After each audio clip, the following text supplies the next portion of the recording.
Este é o marcador do livro de Mórmon. Você tem um igual, não é? Para algumas pessoas pode parecer bem comum, mas não é. Na verdade, está cheio de ótimas informações. Faz mais do que marcar um lugar no livro. Dá um panorama da história do livro de Mórmon. Vamos agora ampliar sua visão para você compreender melhor o livro de Mórmon. Vamos passear pelo marcador. Há marcas anuais para ajudá-lo a controlar as datas. Como se pode ver, o livro começou em cerca de 600 a.C. e terminou em 421 d.C., uma história de mais ou menos 1000 anos. Começa com Leí, um profeta que vivia em Jerusalém. O Senhor disse-lhe que a cidade seria destruída e que ele deveria levar sua família para o deserto. Depois de vagar 8 anos pelo deserto, construíram um navio e cruzaram o oceano para a terra prometida. Quando Leí morreu, Lamã e Lemuel tentaram matar seu irmão Nefe. Avisado pelo Senhor, Nefe levou todos os que quiseram segui-lo e colonizou uma nova terra. Eles se tornaram conhecidos como Nefitas. Os que ficaram com Lamã foram chamados de Lamanitas. Centenas de anos mais tarde, devido ao seu orgulho, os nefitas não davam mais ouvidos ao Senhor. Ele avisou Mosias, um homem justo, que partisse com os que quisessem acompanhá-lo. E Mosias encontrou uma civilização diferente que se chamava Povo de Zaraenla. Nós o chamamos de Molequitas. Vamos voltar no tempo e descobrir de onde os Molequitas vieram. Estão vendo o ano? Eles saíram de Jerusalém alguns anos depois de Leí. Acompanhe enquanto voltamos mais alguns anos. Há um terceiro grupo de pessoas que vieram para a Terra Prometida. Vieram séculos antes de Leí e dos Molequitas e são chamadas de Jareditas. Vieram da Torre de Babel. Eles acabaram se destruindo em uma guerra civil. Coriantumor, o último sobrevivente da guerra dos Jareditas, foi descoberto pelos Molequitas. Agora voltemos a Mosias. Os Molequitas e os Nefitas se uniram e foram chamados Nefitas. Fizeram de Mosias o seu rei.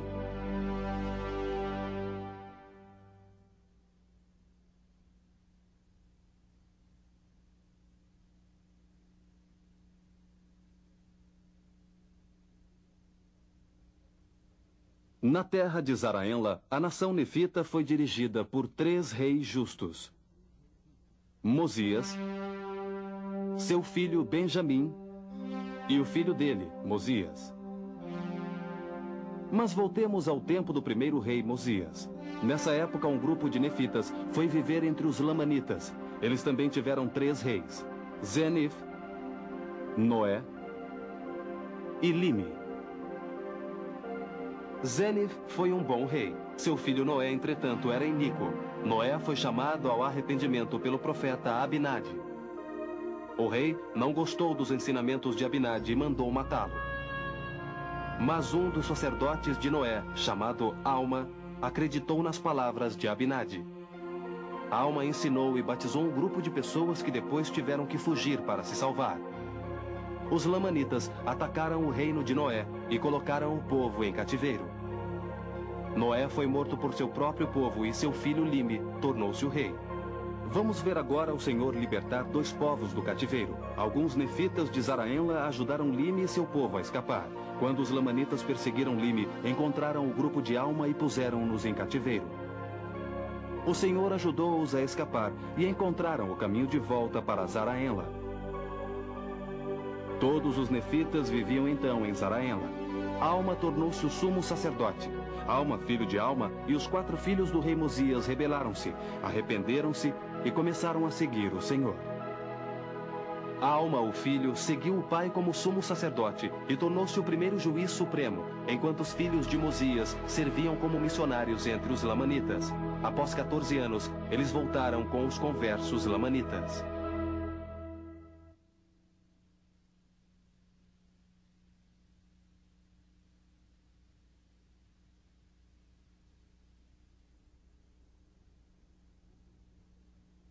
Como sabem, houve muitas guerras entre os nefitas e os lamanitas. O Senhor levantou grandes líderes como o capitão Moroni, que ajudou a defender a liberdade, a religião e a manter os nefitas livres do cativeiro. Após as guerras terem finalmente acabado, as combinações secretas começaram a infestar a terra. Os ladrões de Gadianton cresceram em poder e riqueza por meio de conspirações e assassinatos. Porém, os nefitas e lamanitas desfrutaram uma época de comércio e trabalho missionário entre as duas nações.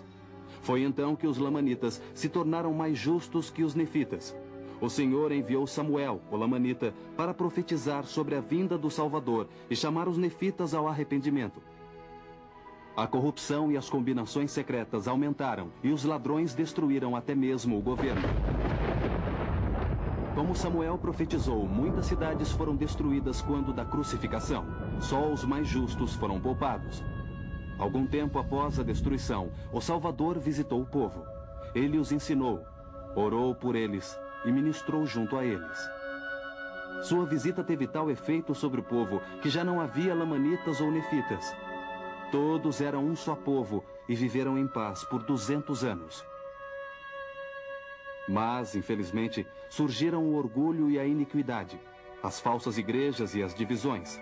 Mas uma vez havia lamanitas e nefitas, as combinações secretas e os ladrões voltaram. Mormon foi incumbido dos registros sagrados e tornou-se o líder de todos os exércitos nefitas. As guerras com os lamanitas levaram à completa destruição da nação nefita. Mormon resumiu os registros e deu-os a seu filho Moroni. Moroni sobreviveu às últimas batalhas e escreveu a respeito da terrível destruição de seu povo. Ele concluiu os registros e acrescentou a história dos Jareditas. Em mais ou menos 421 d.C., Moroni enterrou as placas no Monte Cumorah, onde ficariam escondidas por cerca de 1.400 anos.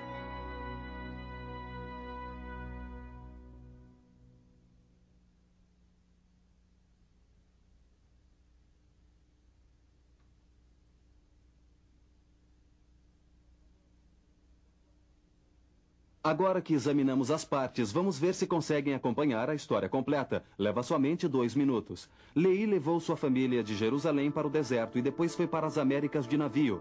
Leí morreu. Divisão: nefitas, lamanitas. Centenas de anos depois, Mosias, primeiro avisado pelo Senhor, levou consigo algumas pessoas e encontrou Zaraenla, que era habitada pelos Molequitas, aproximadamente 200 a.C. Os Molequitas saíram de Jerusalém cerca de 587 a.C. Os Molequitas descobriram Coriantmur, o último Jaredita que viera da Torre de Babel.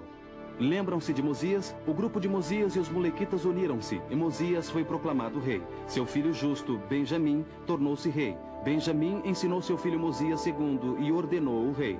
Zenif conduziu um grupo de volta à terra de Nefe. O filho iníquo de Zenif, Noé, tornou-se rei. Abinadi disse: arrependei-vos. Noé matou-o. Alma, o pai, acreditou em Abinadi. Ele ensinou, batizou e partiu. Noé fugiu dos lamanitas e foi morto. Seu filho, o rei Lime, estava em cativeiro. Lime escapou para Zaraenla e Alma escapou e voltou também. Alma, o filho, rebelou-se e arrependeu-se com os 4 filhos de Mosias, que saíram como missionários entre os lamanitas e voltaram com conversos. Alma tornou-se o juiz supremo, mas desistiu do posto para pregar. O capitão Moroni lutou e morreu antes de surgirem os ladrões de Gadianton. Samuel, o lamanita justo, ensinou os nefitas. Ele profetizou o nascimento de Cristo. Aconteceu. Os nefitas iníquos novamente. Quando Cristo foi crucificado e as cidades destruídas, os mais justos foram poupados. O Salvador apareceu ao povo. Ele ensinou e ministrou entre eles. Todos se converteram e tornaram-se um só povo. As pessoas viveram em plena paz durante 160 anos. Mas, devido ao orgulho, mais uma vez dividiram-se em nefitas e lamanitas. Por volta do ano 300 d.C., todos eram iníquos. Mormon foi encarregado dos registros sagrados e tornou-se líder dos exércitos nefitas. Ele resumiu os registros e deu-os a seu filho Moroni. Os nefitas foram destruídos pelos lamanitas no Monte Cumorah. Moroni sobreviveu e terminou o registro. Finalmente, enterrou as placas no Monte Cumorah. Aí está, um panorama da história do Livro de Mormon em 2 minutos.